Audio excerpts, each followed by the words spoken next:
Mulaqat with Sukhi Bart. आप ਤਾਂ ਹੱਸਦੀ ਵਸਦੀ ਰਹਿ ਗਈ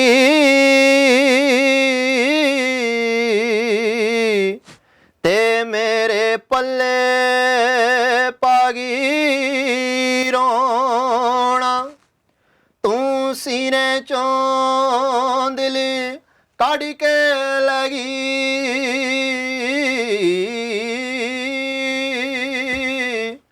कोई तेरे जहां नहीं होना साडे दिल उत्ते चोटा कातों रखियां तू खोटा दिल उत्ते चोटा कातों रखियां तू खोटा तू छड़ गई रे काने मुल कौडी साडा पाके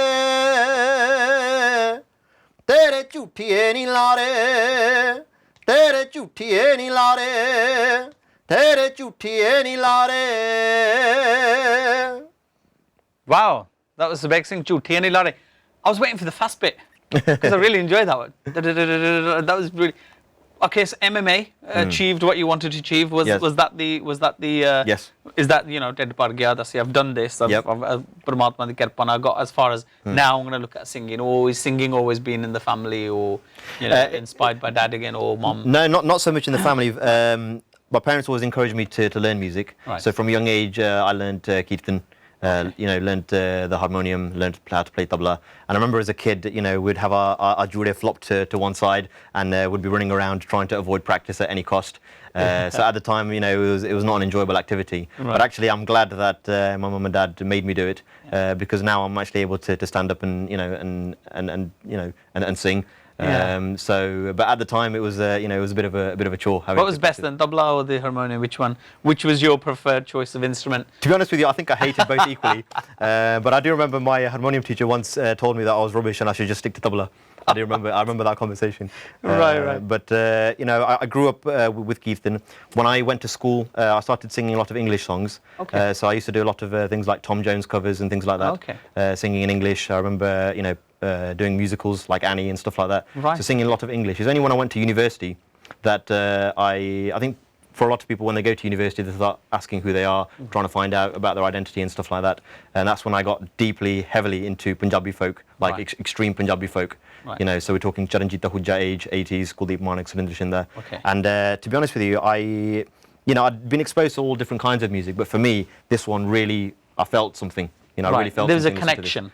An immediate connection straight away. Yeah. And to be honest with you, I've not looked back ever since. That's been my main thing. Right. See, because when people talk about folk, not being an expert in the Punjabi music industry, but sometimes they don't understand what folk is, or maybe folk is different for me because of my age. Maybe folk is different for you. Maybe folk is different for another, who's a lot younger. Folk would fall into. Yes. What does folk mean for your folk music? What does he actually mean?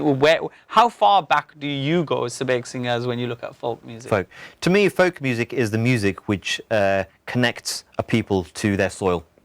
Yeah. So I guess it's a very subjective question. Like you said, folk can mean something else to you, can mean something else to me. So what I regard to as folk is the Charanjit Ahooja sound of the 1980s. Right.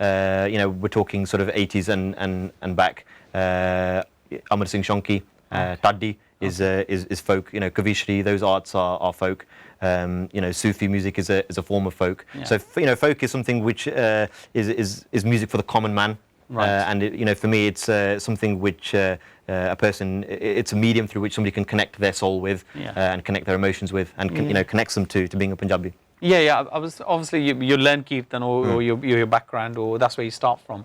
But it's quite a different to listen to Surinder Shinde or to Kuldeep Manik. It's quite hard hitting. I'm a fan, obviously, a huge fan as well, and obviously Charanjit Ahooja Sahab as well, and the people before Surinder Kaur, Prakash Kaur, Jamala and Ramala and everybody from that aspect as well.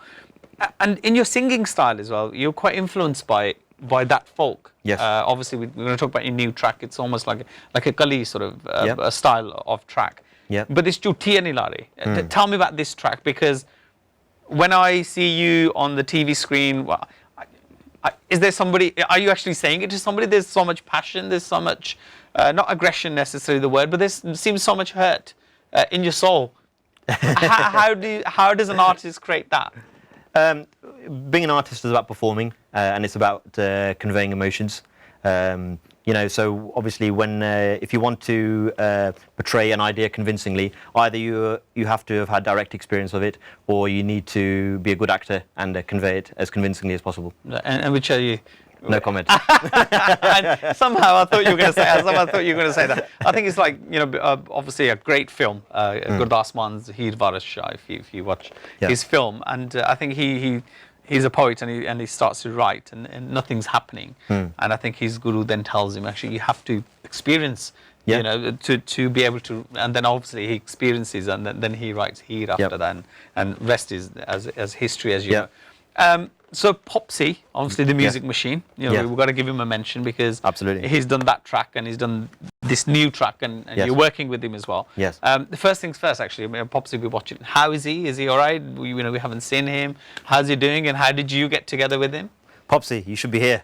You should be sitting right here, because these tracks are as much yours as they are mine, if not more so, because he's put probably more hard work in it than I have. Yeah. So Popsy should be here. Yeah, because he's an elite music producer. He is, of course. So you must be well connected to get to Popsy.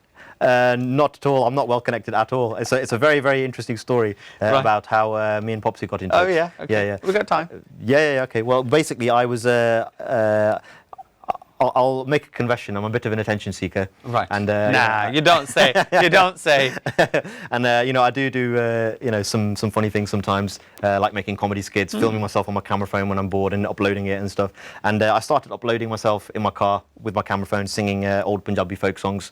Some of my favourite songs. And people were really shocked, like, bloody hell, this guy can see you. You're okay. You're actually not that bad. Right. So.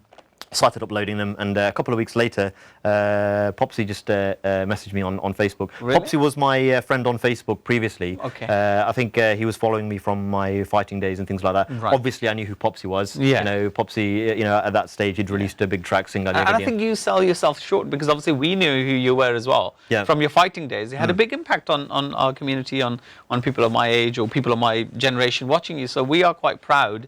I think I'd like to sit here and tell you of your achievements. No, thank you. Thank so you. well done. Yeah. But yeah, sorry, coming back to Popsy. So Popsy, he messaged me on Facebook, and it was really funny, because he's such a humble guy. The way he did it, he was just like, "Hi, my name's Popsy. I'm a music producer. I'm a fan of yours, and would you be interested in working on a track?" I discussed it with my parents, and I said, Popsy's got in touch, and I replied, "Yes, Popsy, I do know who you are. Right. Thank you very much for getting in touch." We exchanged numbers, and Popsy said to me, I'm surprised you're not recording already. So just double check you're not with anybody at this moment in time." I said, "I'm not."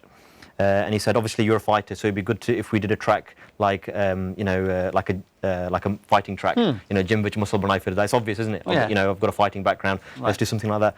I said, "Yeah, Popsy, that sounds okay, but I'm quite into Punjabi folk, like deep folk. I like Charanjit Ahuja and things like that." And Popsy was like, "Wow." He goes, "Wow." He goes, "That's what I love." He goes, "I learned all my harmonium pieces from Charanjit Ahuja Saab and all this kind of stuff." Right. So I don't think he was expecting me to say that. Right. And then before you know it, we were working on a very traditional Punjabi folk track. Right. Okay. So the Jim Wich muscle had gone. That had gone. And you'd come up with the idea of this Chutti and Ilare, and written by Mungi Chakamugalani. Right. Okay. Okay. Well, why this particular song? Why did you want to do this song? Because it's obviously it's folk, but yes, it's kind of romantic or kind of a dardi folk. Vishode wala geet hai. Yeah, it's Vishoda. Yeah. To be honest with you, reason to select a Vishode wala geet purely is because it's soulful and enjoyable to sing. You can engage with emotions. People who know me will tell you that I'm the first on the dance floor, I'm the last one off, and when I'm off, I'm just soaked through. Yeah. But in terms of making dancing songs, wasn't my primary interest. I get more satisfaction out of singing something where I can engage with emotions, and I can make the audience feel something. I can touch their hearts in some way. Yeah. So the art forms which I appreciate the most, things like Daddi, Kavishri, sad songs. I feel that you're able to touch people. Yeah. And that's what I wanted to do. Yeah. And you've mentioned you've did a few comedy sketches as well. So there's a performance inside you, right? Yes. Yeah. Whether you're in a ring or whether you're on camera, whether you're on CD, I was about to say CD then, whether you're USB stick or an MP3 or whatever, that's what you want to do, isn't it? Yeah. That's where I think you tend to get your energy from, or the reason to go forth is performing as well. Tell us a little about the comedy thing, because the reason I'm asking is somebody might have seen you like doing comedy sketches and thinking, what's happened to them? You know, why have you kind of, or is that just on the back burner? Yeah, no, absolutely. Comedy. Initially, I just did it for my own amusement. I didn't think it was going to take off in the way that it did and become as popular as it actually did. Right. Again, this is just me on my camera phone, fooling around, uploading on Facebook, just for friends and things like that. I love acting. I love playing characters. I love doing voices. I love doing accents. And I did this comedy skit of a Gurdwara Pradhan who runs a Gurdwara as a business. So it had religious connotations to it. It wasn't really planned. It was a freestyle thing. Right. And that comedy skit went viral. It went all over the world. Went to India. It literally just went viral. People in India didn't understand what I was trying to say. They thought I really was a Gurdwara Pradhan, and I'm doing all kinds of pratikam in the Gurdwara. Right. A lot of people in the UK loved it. They liked the humour. They appreciated the satire, which is what it was. So all of a sudden, I obviously a few years previously I was doing MMA. Then all of a sudden, I was in the spotlight or the limelight again for doing comedy skits, and just skits which I just filmed on my phone. And then I thought, okay, I can do this as well. So I started making a few more. There's so much for you to do, isn't there? Yeah, there is, as well as that, holding a job as well, looking after your patients as well. I suppose that's a priority as well, right? As well as everything as well. We're going to talk a lot more after the break, and we'll be back after this very short break. Mulaqat with Sukhi Bart.